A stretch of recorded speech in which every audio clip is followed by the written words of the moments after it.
রমজান এলো এলো মাহে রমজান। আসসালামু আলাইকুম ওয়া রাহমাতুল্লাহি ওয়া বারাকাতুহু। সুপ্রিয় দর্শক, আজ 21শে রমাদান সুবর্ণভূমি স্টুডিও থেকে কাছে দূরে দেশে প্রবাসে যে যেখান থেকে দেখছেন সবাইকে জানাচ্ছি আন্তরিক শুভেচ্ছা। আজকে আমরা আপনাদের সম্মুখে সুবর্ণভূমি আয়োজিত রমজানের মাসব্যাপী বিশেষ অনুষ্ঠান আলোকিত মাহে রমজানের এক বিশেষ প্রোগ্রাম নিয়ে, বিশেষ আলোচ্য বিষয় নিয়ে আপনাদের সম্মুখে উপস্থিত হয়েছি। আজকে আমাদের আলোচ্য বিষয় হচ্ছে রমজানের বিশেষ আমল ইতিকাফ। এই ইতিকাফের দর্শন এবং সময় উপযোগী প্রয়োজনীয়তা সম্পর্কে আমরা আলোচনা করব। আজকের এই গুরুত্বপূর্ণ বিষয় আলোচনা নিয়ে আমাদের সম্মুখে আমাদের স্টুডিওতে উপস্থিত হয়েছেন আমাদের নিয়মিত আলোচক, যশোর দোয়াটানা জামে মসজিদের খতিব মুফতি আমানুল্লাহ কাসিমি হাফিজাহুল্লাহ। আসসালামু আলাইকুম ওয়া রাহমাতুল্লাহি ওয়া বারাকাতুহু। ওয়া আলাইকুম আসসালাম ওয়া রাহমাতুল্লাহি ওয়া বারাকাতুহু। শেখ কেমন আছেন? আলহামদুলিল্লাহ শেখ, আপনি কেমন আছেন? আলহামদুলিল্লাহ। শেখ, আজকে আমরা আপনার সাথে যে বিষয়টা নিয়ে আলোচনা করতে চাচ্ছি, তো রমজানের শেষ দশক, এটা তো মাগফিরাতের দশক, নাজাতের দশক, এবং এই দশকে একটা অনন্য ইবাদত হচ্ছে ইতিকাফ। আজকে আমরা আপনার থেকে জানতে চাইব যে এই ইতিকাফে যে শুধু মসজিদে বসে থাকা, মূলত আসলে তো একটা অন্তর্নিহিত উদ্দেশ্য আছে, শুধু বসে থাকাই উদ্দেশ্য নয়।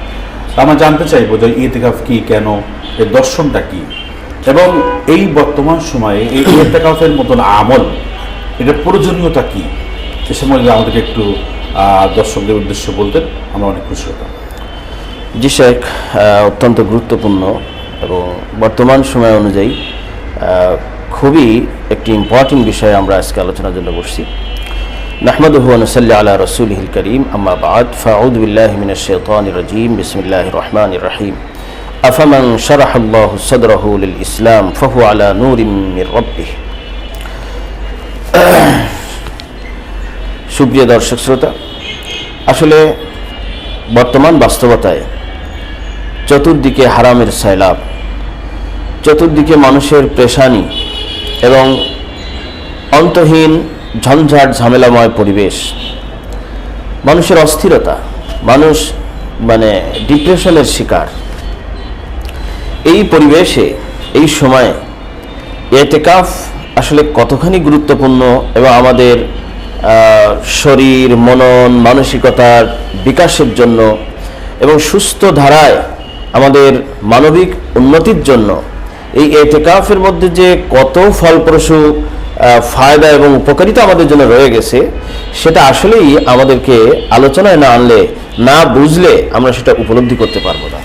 এই জন্য সাহেব, অত্যন্ত গুরুত্বপূর্ণ একটা বিষয় আপনি প্রশ্ন করেছেন। আসলে যদি আমরা ইতিকাফের যে উপকারিতা এবং ইতিকাফের যে শিক্ষাটা, এটা রমজান থেকে, সুন্নত ইতিকাফ থেকে ধারণ করে আমরা যদি আমাদের জীবনব্যাপী, বছরব্যাপী এটাকে কন্টিনিউ করতে পারি, তাহলে যে কি অভূতপূর্ব ফায়দা হবে।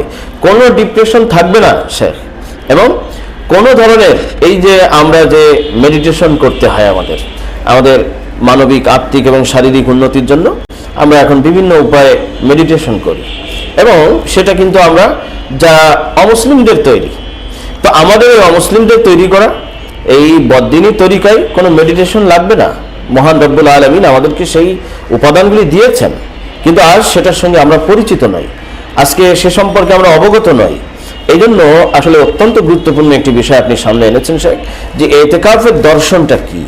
এটা যদি আমরা বুঝতে পারি এবং এর থেকে যদি সঠিকভাবে আমরা উপকৃত হতে পারি, তাহলে আমাদের জীবন, আমাদের দেহ, আমাদের মনন সব কিছুর একটা বিকাশ এবং আমরা একটা মানবীয় উৎকর্ষ আমরা কিন্তু সাধন করতে পারবো।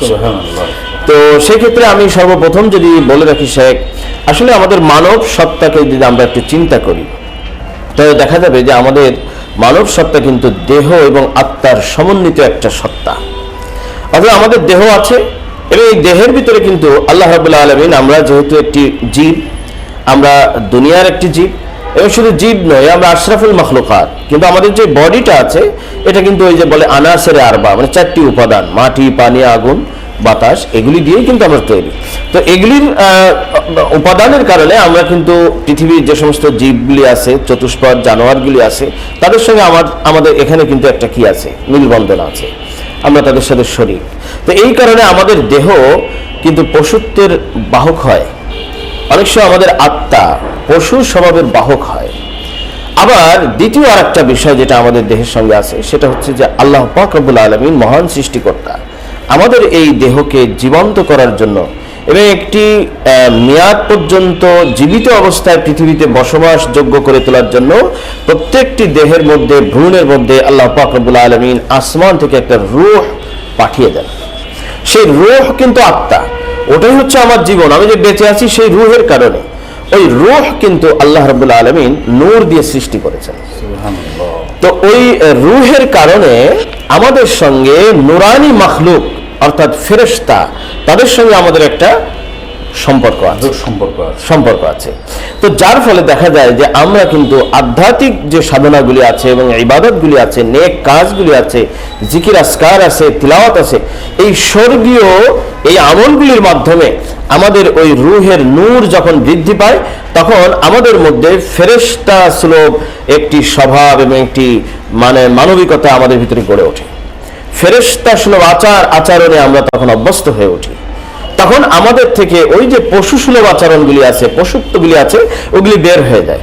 তখন আমি একটা সুন্দর মানুষে আমি নিজেকে প্রকাশ করতে পারি, বিকশিত হয় আমার মানবতার সুন্দর সুন্দর স্বভাব এবং চরিত্রগুলি। তখন দুনিয়ার জীবন, আমার আশেপাশের মানুষ, আমার আশেপাশের পরিবেশ, আমার সামর্থ্য অনুযায়ী গোটা দুনিয়াকে আমি উপকৃত করতে পারি এবং আমার অস্তিত্বটা আমার জন্য যেভাবে উপভোগ্য হয়, আমার জীবনের জন্য উপভোগ্য হয়, অন্য জনগণের জন্য, সকলের জন্য, জগৎবাসীর জন্য কিন্তু সেটা তৃপ্তিদায়ক হয়, শান্তির কারণ হয়। আর আমি যদি ওই স্বর্গীয় স্বভাবগুলিকে আমার অন্তরের ভিতরে না আনতে পারি, ফেরেশতা সুলভ সিফাতগুলিকে যদি আমি ধারণ না করতে পারি, তখন পশুত্ব আমার উপরে ভর করে এবং আমার দেহ, মনের, রক্তের কণায় কণায় পশুত্ব এবং শয়তানি ঢুকে যায় এমন ভাবে যে আমার আদ্যপন্ত আপাদ মস্তক আমি কিন্তু একটা শয়তানের পরিণত হয়ে যায়। শুনতে খারাপ শোনা যাবে, কিন্তু আল্লাহ রাব্বুল আলামিন এটাই বলেছেন, বালহুম আযাল, যে মানবীয় গুণ হারিয়ে ফেললে, ফেরেশতা সুলভ স্বভাব হারিয়ে ফেললে, রুহানি শক্তি আর নূর হারিয়ে গেলে মানুষ কিন্তু পশুর চেয়ে নিচের কাতারে নেমে আসে, কোরআন বলছে। তো এই যে ইতিকাফ শেখ, এই ইতিকাফের মূল দর্শন হচ্ছে এটা, যে কিভাবে আমার ওই মানবীয় সত্তাটা আমার ভিতর থেকে জাগরুক হয়, কিভাবে আমার ভিতরে ওই ফেরেশতা সুলভ যেই নুরানি স্বভাবগুলি আছে সেগুলি আমার থেকে বিচ্ছুরিত হয়, আমার বিকশিত হয়। আমার হৃদয় আত্মা যখন আলোকিত হবে, তখন আমার চোখ, কান, হাত, আমার জবান, এই সব কিছু দিয়ে কিন্তু একটি নূর তখন আসবে। মানুষ আমার থেকে, আমার কথাও কাজ থেকে কষ্ট পাবে না, মানুষ আমার আচরণ থেকে, মানুষ আমার জুলুম থেকে নিরাপদ থাকবে। তখন কিন্তু আমি একটা আদর্শ মানুষে পরিণত হব। তো এইটাই হচ্ছে কিন্তু ইতিকাফের মূল দর্শন। আমরা যদি বলি তো মহা দার্শনিক আলেমে দ্বীন আমাদের অতীতে চলে গেছেন ইমাম হুজ্জাতুল ইসলাম ইমাম শাহ ওলিউল্লাহ মুহাদ্দিস দেহলভী রাহমাতুল্লাহ আলাইহি। ওনার একটা বিশ্ববিখ্যাত কিতাব আছে হুজ্জাতুল্লাহিল বালিগা। এই কিতাবে উনি ইতিকাফ অধ্যায়ে লিখেছেন যে ইতিকাফের দর্শনটা মূলত কি। উনি ওখানে বোঝাতে চেয়েছেন যে আল্লাহ রাব্বুল আলামিন আমাদেরকে যে শরীয়ত দিয়েছেন কোরআন এবং সুন্নাহর মাধ্যমে, এখানে আল্লাহ তাআলা তিনটা বিষয় আমাদের মানবীয় স্বভাবকে আলোকিত করবার জন্য তিনটা স্তরে তিনটি বিষয় আমাদেরকে দান করেছেন। এক নম্বর হচ্ছে ঈমান, দুই নম্বর হলো ইসলাম, এগুলির ব্যাখ্যা সাহেব এখন আমরা যাব না। তিন নম্বর হচ্ছে ইহসান। ঈমান, ইসলাম এবং ইহসান, এই যে তৃতীয় বিষয়টা আছে শেখ ইহসান, এটা যদি আমরা লক্ষ্য করি, এটা যদি কি জিনিসটা ইহসান, যেটা ঈমানের পরে, ইসলামের পরে আরো মানুষের জন্য মানবীয় গুণাবলী বিকশিত করবার জন্য প্রয়োজন, সেটা কি? তো আসলে ইহসান আমরা যদি উম্মুল হাদিস সেই হাদিসগুলিতে দেখি, যেটাকে বলা হচ্ছে হাদিসের সারাংশ, ওই হাদিসের মধ্যে রাসূলুল্লাহ সাল্লাল্লাহু আলাইহি ওয়াসাল্লাম এটা ব্যাখ্যা করেছেন যে ইহসান কি, আন তা'বুদাল্লাহ কাআন্নাকা তারাহু ফাইন লাম তাকুন তারাহু ফাইন্নাহু ইয়ারাক। তো এই যে বান্দার মধ্যে যে অবস্থাটা তৈরি হওয়া, আল্লাহর সঙ্গে তার গভীর সম্পর্ক, যেটাকে বলা হয় তাআল্লুক মা আল্লাহ, এই ইহসান যারা অর্জন করতে পারে সেই সমস্ত ঈমানদারের সঙ্গে সাধারণ দুই পার্শ্ব ইমানদারের যে সম্পর্ক আল্লাহর সাথে হয়, এই বিশেষ মুহসিনিন ইমানদার তাদের সঙ্গে মাওলায়ে পাকের সম্পর্ক তাআল্লুক মাআল্লাহটা কিন্তু আরো গভীর থেকে গভীরতর হয়। তো ইতিকাফের উদ্দেশ্য হচ্ছে যে ঈমান ও ইসলাম তো আমার মধ্যে আছেই, কিন্তু কিভাবে আমি সেই ইহসানের স্তরের যোগ্যতা অর্জন করতে পারি এবং সেই মাকামে ইহসান আমি লাভ করতে পারি, তার জন্য আল্লাহ তাআলা উম্মতের খাওয়াজদেরকে এই ইতিকাফের নিয়ামত দিয়ে ভূষিত করেছেন। সুবহানাল্লাহ। ইমাম শাহ ওলিউল্লাহ মুহাদ্দিস দেহলভী বলেন যে লাম্মা কানা আল-ইতিকাফ ফিল মসজিদ লিজামইল খাতির ওয়া সাফাইল কলব ওয়া তাফাররুগি লিত-তাআ ওয়া তাশাব্বুহি বিল মালায়েকা ওয়া তাআররুজি লিওজদানি লাইলাতুল কদর ইখতারাহু আন-নবী সাল্লাল্লাহু আলাইহি ওয়াসাল্লাম ফিল আশরিল আওয়াখির ওয়া সান্নাহু লিল মুহসিনিন মিন উম্মতিহি। উম্মতের মুহসিনিনদের জন্য রাসূলুল্লাহ সাল্লাল্লাহু আলাইহি ওয়াসাল্লাম রমজানের শেষ দশকে এইটাকে সুন্নত করে দিলেন, নিজেও তিনি আজীবন কন্টিনিউ এটা করে গেলেন এবং এই সবক রেখে গেলেন যে তোমরা ইহসানের মাকাম হাসিল করার জন্য এই ইতিকাফকে কন্টিনিউ করো। তো এই ইতিকাফ যদি আমরা প্রকৃত অর্থে করতে পারি, তাহলে সবচেয়ে বড় যে উপকারিতা আমরা এখান থেকে লাভ করতে পারবো সেটা হলো আমাদের ঈমান হাসিল হবে, ইসলাম অর্জন আছে, পাশাপাশি আমাদের ইহসান অর্জন হবে, ইহসানের মাকাম অর্জন হবে। হযরতে ফকিহুল নফস রশিদ আহমদ গাঙ্গুহি রাহমাতুল্লাহ আলাইহি জগৎ বিখ্যাত আল্লাহর ওলি ছিলেন, যাদের নাম নিলে আসলে আমাদের হযরত জুনায়েদ বাবুনগরী বলতেন যে নাম নিলে শীতকালে গা গরম হয়ে যায়, পশম খাড়া হয়ে যায়। তো শেখ রশিদ আহমদ গাঙ্গুহি রাহমাতুল্লাহ আলাইহি উনি বলছেন যে আসলে মানবীয় গুণাবলী, একটা মানুষের মানবীয় গুণাবলী তখনই পূর্ণতা পায় যখন তার ভিতরে ঈমানের গুণ আসে, পাশাপাশি ইহসানের গুণ আসে, তার মধ্যে তাকওয়া আসে। এই তাকওয়া এবং ইহসান এটা কিন্তু তৈরি করে তাআল্লুক মা আল্লাহ, আল্লাহর সঙ্গে একটা গভীর সম্পর্ক মানুষের তৈরি হয় এবং এটার মাধ্যমে ওই যে মানুষের যে আত্মা আছে, যেটা নূর এবং যেটা রূহানি জগৎ থেকে যে আল্লাহ তাআলা আত্মা দিয়েছেন, ওই রূহের মধ্যে নূর পয়দা হয়। তো যখন নূর পয়দা হয় রূহের মধ্যে, তখন তার ইবাদতের মূল্য বেড়ে যায়। তখন সে যে তিলাওয়াত করে, তিলাওয়াতের মধ্যে নূর চলে আসে, সে জিকির করে, জিকিরের মধ্যে নূর চলে আসে, সে নামাজ আদায় করে, তার নামাজের মধ্যে নূর চলে আসে, তার প্রতিটা পদক্ষেপের মধ্যে আল্লাহ পাক নূর দান করেন, নূর আর নূর সে তার জীবনে অনুভব করতে থাকে। তো শেখ এই মর্মে যদি আমরা কোরআনে পাকের দিকে তাকাই, তো সাহাবায়ে কেরাম রিজওয়ানুল্লাহি তাআলা আলাইহিম আজমাইন ওনারা কিন্তু রাসূলুল্লাহ সাল্লাল্লাহু আলাইহি ওয়াসাল্লামের সোহবতের মাধ্যমে ওনাদের আত্মার জগতে এই নূরকে হাসিল করতেন। পবিত্র কালামে পাকে আল্লাহ রাব্বুল আলামিন ইরশাদ করেছেন, ফামান ইউরিদিল্লাহু আন ইয়াহদিয়াহু ইয়াশরাহ সাদরাহু লিল ইসলাম, যে আল্লাহ তাআলা যাকে চান যে তাকে ওই যে সর্বোচ্চ যে একটা শিখর, ওইটার দিকে আল্লাহ তাআলা তাকে নিয়ে যাবেন, তো আল্লাহ তাআলা তার কি করেন, তার অন্তরকে ইসলামের জন্য খুলে দেন, বক্ষকে উন্মোচন করে দেন। তো সাহাবায়ে কেরাম এই আয়াত যখন নাজিল হলো, তো জিজ্ঞাসা করলেন যে ইয়া রাসূলুল্লাহ, আমাদের বক্ষ তো দেখি যে ঢাকায় আছে, সিনা, এটা আবার খুলে যাবে, এটার মর্মটা কি? তো হযরতে আবু জাফর রাদিয়াল্লাহু তাআলা আনহু উনি হাদিস riwayat করছেন যে তখন রাসূলুল্লাহ সাল্লাল্লাহু আলাইহি ওয়াসাল্লাম ব্যাখ্যা করলেন কি, রাসূলুল্লাহ চুপ থাকলেন, ওহীর অপেক্ষা করলেন। পরবর্তীতে আবার আয়াতে কারিমা নাজিল হলো, আফামান শারাহাল্লাহু সাদরাহু লিল ইসলাম ফাহুয়া আলা নূরিম মির রাব্বিহি। আয়াত নাজিল হলো যে আল্লাহ রাব্বুল আলামিন যার এই বক্ষকে উন্মোচন করবেন, যে মুসলিমকে, যে ঈমানদারকে, সে রবের পক্ষ থেকে নূর হাসিল করবে। তো রাসূলুল্লাহ সাল্লাল্লাহু আলাইহি ওয়াসাল্লাম সবাইকে জমা করলেন, সাহাবায়ে কেরামকে, মেম্বারে বসলেন এবং সাহাবায়ে কেরামকে এই আয়াত শুনিয়ে দিলেন। জিজ্ঞাসা করলেন, তোমরা কি বুঝেছো যে সরে সদর কিভাবে হয় নূর দিয়ে? তো সাহাবায়ে কেরাম ওই দিনও বললেন যে ইয়া রাসূলুল্লাহ আল্লাহু ওয়া রাসূলুহু আলাম, আমরা তো বুঝতে পারলাম না যে আসলে আল্লাহর পক্ষ থেকে নূর কিভাবে আসবে এবং এটার দ্বারা সরে সদর কিভাবে হবে। তো রাসূলুল্লাহ সাল্লাল্লাহু আলাইহি ওয়াসাল্লাম দয়ার নবী আবার বুঝিয়ে বললেন, قال النبي صلى الله عليه وسلم نور يقذف فيه فينشرح وينفسح। দেখো আল্লাহর পক্ষ থেকে একটি নূর তোমার অন্তরের মধ্যে আসবে, রূহ এবং ওই আত্মার মধ্যে আসবে, যার কারণে তোমার আত্মা প্রশস্ত হয়ে যাবে, মাওলার পাকের জন্য, ইবাদতের জন্য, মাওলার আনুগত্যের জন্য তোমার হৃদয় মন উৎফুল্ল হয়ে যাবে, উঠবে। তো রাসূলুল্লাহ সাল্লাল্লাহু আলাইহি ওয়াসাল্লাম এভাবে সাহাবায়ে কেরামকে বুঝালেন। তখন ওনারা জিজ্ঞাসা করলেন, ইয়া রাসূলুল্লাহ, আমাদের মধ্যে যখন নূর আসবে, ফাহাল লিযালিকা মিন আমারাতিন ইউরাফু বিহা, যে এটা কি কোনো আলামত আছে যে এই নূর এসছে, এটা আমরা বুঝবো? তো রাসূলুল্লাহ সাল্লাল্লাহু আলাইহি ওয়াসাল্লাম তিনটা আলামত বললেন। কি বললেন? এক নম্বরে বললেন যে দেখো, হ্যাঁ অবশ্যই আলামত আছে। এক নম্বর আলামত হলো আল ইনাবাতু ইলা দারিল খুলুদ, আখিরাতের প্রতি তোমার ঝোঁক, তোমার আকর্ষণ বেড়ে যাবে, জান্নাতের প্রতি তোমার আগ্রহ বেড়ে যাবে। এই যে প্রত্যাবর্তন, জান্নাতমুখী হওয়া, আখিরাতমুখিতা, এটাই কিন্তু আমাদের ইতিকাফের এক নম্বর রিজাল্ট, এক নম্বর ফলাফল। এটাই কিন্তু আমরা লাভ করতে পারবো যদি আমি ইতিকাফ সুন্দরভাবে সুন্নত মোতাবেক পালন করতে পারি, তাহলে সেই নূর আমার হাসিল হয়ে যাবে। নাম্বার 2, রাসূলুল্লাহ সাল্লাল্লাহু আলাইহি ওয়াসাল্লাম বলছেন কি যে ওয়াত্তাজাফি আন দারিল গুরুর, এই যে ধোঁকাবাজ দুনিয়া, যেটা আমাদের পেশানির মূল কারণ, এই ধোঁকাবাজ দুনিয়ায় কিন্তু আমাদেরকে বিভিন্ন আকর্ষণ দিয়ে আমাদেরকে ডিপ্রেশনের শিকার করে, আমাদেরকে হীনমন্য করে দেয়, আমাদেরকে অস্থির করে রাখে, আমাদেরকে বিষণ্ণ করে দেয়, আমাদেরকে হতাশ করে দেয়। তো এই যে ধোঁকাবাজ দুনিয়ার ধোঁকাগুলি তখন আমাদের কাছে পরিষ্কার হবে এবং আলোর মতো আমরা আমাদের আখিরাতের গতিপথ তখন নির্ণয় করতে পারবো। এটা সে এই ইতিকাফের মাধ্যমে হবে। নাম্বার 3, রাসূলুল্লাহ সাল্লাল্লাহু আলাইহি ওয়াসাল্লাম বলেছেন ওয়াল ইস্তিদাদ বিল মাউত ক্বাবলা আল মাউত। এটা হচ্ছে সবচেয়ে ইম্পর্টেন্ট যে আমরা ইতিকাফের মাধ্যমে আমরা হাসিল করতে পারবো এই জিনিসটা, যে মৃত্যুর আগেই মৃত্যুর প্রস্তুতি। সুবহানাল্লাহি ওয়া বিহামদিহি। তো এটাই তো আমাদের দরকার। মৃত্যুর আগে যদি আমি মৃত্যুর জন্য প্রস্তুত হতে পারি, তখনই তো আমি বুঝবো যে আমার মধ্যে ঈমান এবং তাকওয়া এসেছে, আখিরাতের ফিকির এসেছে।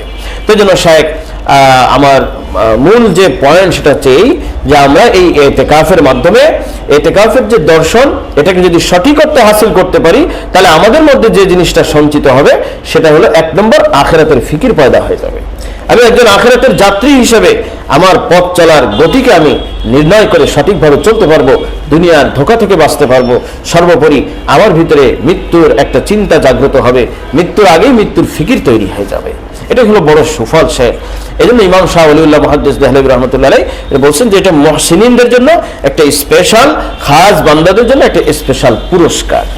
তো মৃত্যু আসলে কখন আসবে আমরা কেউ জানি না, হঠাৎ করে মৃত্যু চলে আসতে পারে, মৃত্যুর কোনো গ্যারান্টি নাই।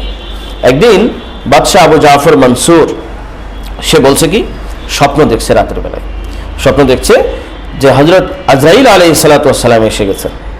তো স্বপ্নের মধ্যে বাদশাহ আবু জাফর মনসুর জিজ্ঞাসা করছে যে ভাই জিবরাইল, আমাকে যদি আপনি বলতেন যে আমার মৃত্যুটা কবে হবে।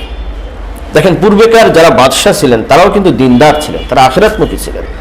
তো বাদশাহ আবু জাফর মনসুর যখন এই প্রশ্ন করছেন, তো হযরত আজরাইল আলাইহিস সালাম ওনাকে 5টা আঙ্গুল দেখাইছেন, এভাবে কোনো কথা বলেন নাই, চুপচাপ 5টা আঙ্গুল দেখাইছেন। এখন বাদশাহ ঘুম ভেঙে গেছে, অস্থির যে কি স্বপ্ন দেখলাম, কি বা জিজ্ঞাসা করলাম আজরাইলকে, আর উনি কি বা আমাকে বুঝালেন 5 আঙ্গুল দেখায়। তো সভাসদ ডাকছেন, সবাই আসছে, উজারা আসছেন, মন্ত্রী পরিষদ আসছেন। তো জিজ্ঞাসা করতেছেন, আচ্ছা আমার এই খাবের তোমরা তাবির করো, ব্যাখ্যা দাও। তো ওনারা তাবির করতেছেন আপনার ইলম অনুযায়ী। একজন বলছেন যে বাদশাহ আপনার হায়াত তো বেশি নেই, আর 5 বছর মাত্র বাঁচবেন। আর এক পাশ থেকে একজন বলছেন যে আপনি আর 5 মাস বাঁচবেন। একজন বলে না বাদশাহ অত সময় নেই, 5 দিন মাত্র, আপনি আপনার খায়েশগুলি পুরা করেন। তো এখন বাদশাহ হতাশ হয়ে গেছে, এক একজন এক এক রকম বলে। তো সভা ত্যাগ করার পরে বাদশাহ সোজা চলে গেছেন ইমাম আজম সৈয়দনা আবু হানিফা রাহমাতুল্লাহি আলাইহির বাসায়।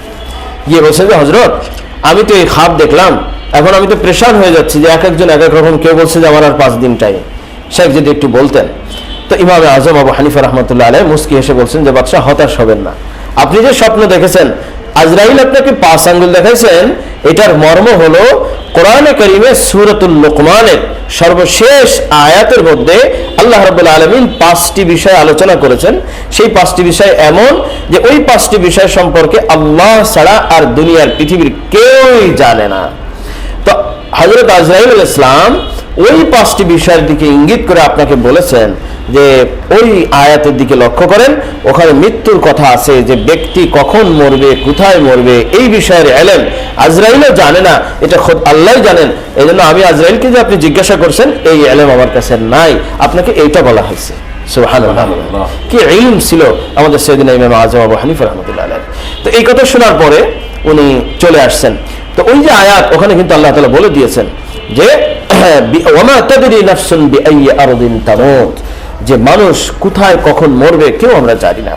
ওয়াকে আসছে যে এরকম, ওই যে নেদায়ে মিম্বার একটা কিতাব, ওই কিতাবের মধ্যে ওয়াকে আসছে যে একজন শ্রমিক কাজ করতেছে 5 তলায়। তো হঠাৎ করে ওই শ্রমিক কোনো কারণে ওই 5 তলা থেকে পড়ে গেছে। তো পড়ে যাওয়ার পরে আলহামদুলিল্লাহ সে জানে বেঁচে আছে এবং মারাত্মক রকমের কোনো অঙ্গহানি হয় নাই, মোটামুটি সে সুস্থ হয়ে উঠছে। তো এখন কন্ট্রাক্টর যিনি কাজ করাচ্ছিলেন উনি বলছেন যে আলহামদুলিল্লাহ আল্লাহ তোমাকে হেফাজত করছে, তো তুমি এক কাজ করো, তুমি হলো কিছু মিষ্টান্ন কিনে আনো, পকেট থেকে টাকা দিয়েছে, মিষ্টান্ন কিনে আনো, সবাইকে মিষ্টি খাওয়া, শুকরানা আদায় করো। তো এই যে বেঁচে গেছে, তো এখন মিষ্টান্ন কিনতে গেছে, বাজারে গেছে, মিষ্টি কিনে ওই বেচারা আসবে, একটা রাস্তা ক্রস করে ওই রাস্তার মধ্যে হঠাৎ ছোট্ট একটা অ্যাক্সিডেন্ট হয়েছে, ওই অ্যাক্সিডেন্টে ওই বেচারা ওই জায়গাতেই ডেড হয়ে গেছে। তো কিতাবে লিখতেছে দেখুন যে প্রথমে তার হায়াত ছিল এবং মৃত্যু ওখানে ছিল না, এই জন্য সে 5 তলা থেকে পড়েও কিন্তু কি মরে নাই। আর ওই ছোট্ট একটা আঘাতে অ্যাক্সিডেন্টে রাস্তা ক্রস করতে গিয়ে সে মারা গেছে, কারণ মৃত্যু তার ওখানে লেখা ছিল। তো এই জন্য ভাইয়েরা, আমাদের কার কোথায় মৃত্যু লেখা আমরা কেউ জানি না, এই জন্য সবসময় আমাদেরকে মৃত্যুর প্রস্তুতি নিয়ে থাকতে হবে। যদি আমরা এটা থাকতে পারি, আমাদের দিল ও মন অপরাধ প্রবণতা থেকে বেঁচে থাকবে। আর অপরাধ প্রবণতা থেকে যখন আমরা বেঁচে যাব, তখন প্রকৃতপক্ষে আমাদের আত্মায় তৃপ্তি এবং শান্তি আমরা পাবো, যার দ্বারা আমাদের দেহ মন সবসময় উন্নতির দিকে, মানবিক উৎকর্ষের দিকে অগ্রসর হবে। তো এটাই হচ্ছে মূল ইতিকাফের দর্শন। ইমাম শাহ ওলিউল্লাহ মুহাদ্দিস দেহলভী রাহমাতুল্লাহ আলাইহি হুজ্জাতুল্লাহিল বালিগাতে উনি যেটা লিখেছেন তার আলোকে আমরা সামান্য কিছু আলোকপাত করলাম। শেখ, অনেক শুকরিয়া আপনাকে, আপনি অনেক গভীর গুড় তথ্য নিয়ে আলোচনা করেছেন। আসলে মূলত কথা এটাই যে আমরা এই বর্তমান সময়ে এই ইতিকাফের কত প্রয়োজন। আমরা অনেক সম্পদের মালিক, কিন্তু মনে আমাদের শান্তি, অস্থির একটা অবস্থা। অস্থির মনকে সুস্থির করতে হলে ইতিকাফের কোনো বিকল্প গুনাহমুক্ত এই পৃথিবী থেকে আমাকে নিজেকে একটু আড়াল করে আমাকে গুনাহমুক্ত করার, আমাকে নিজেকে আমার ঈমানকে চার্জ দেওয়া। অর্থাৎ আমরা এক কথা বলতে পারি যে আপনার কথার আলোকে যে এই ইতিকাফটা হচ্ছে আমাদের জীবনে আমাদের ঈমানের সার্ভিস সেন্টার। জি জি জি, একটা গাড়ি যেমন সার্ভিসিং করতে হয়, তা আমাদের এই কলবকে সার্ভিসিং করার জন্য ইতিকাফের কোনো বিকল্প। শেখ, আপনি যে আমাদেরকে বললেন, আসলে ইতিকাফ আমরা মনে করি যে আলেম হুজুররা ইতিকাফ করবে, অথবা বৃদ্ধ যারা রিটায়ার্ড পার্সন যারা ইতিকাফ করবে। আসলে ব্যাপারটা যে এমন নয়। আপনার কথা আমরা বুঝতে পারলাম যে প্রত্যেকটা মুসলমানের জন্য, বিশেষ করে যুব শ্রেণী, তরুণ জন্য, এদের জন্য বেশি দরকার এটা। এই জন্য আল্লাহ সুবহানাহু ওয়া তাআলা আপনার যে আলোচনা শুনলাম, এই আলোকে আমাদের প্রত্যেকটা মুসলমানকে জীবনে বেশি উত্তম তো হচ্ছে রমজানের শেষ দশকে এই 10 দিন ইতিকাফ করা। যদি 10 দিন করতে না পারে, কমপক্ষে 3 দিন করি, নফল ইতিকাফ করি। তা না হলে কমপক্ষে 1 দিনে 1 রাত করি। তা না হলে কিছুক্ষণ হলো কি করি, মুতাকিফিন যারা আছে ওদের সোহবতে কি বসি।